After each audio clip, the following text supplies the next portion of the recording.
quite big one, but I can back the fucker up. Yeah, that's fair enough, mate. I'm not here to argue with you.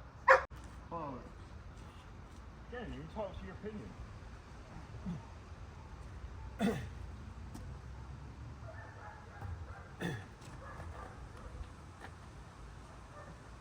I gave yourself a fucking job. Well, I have, mate, unfortunately. Good man.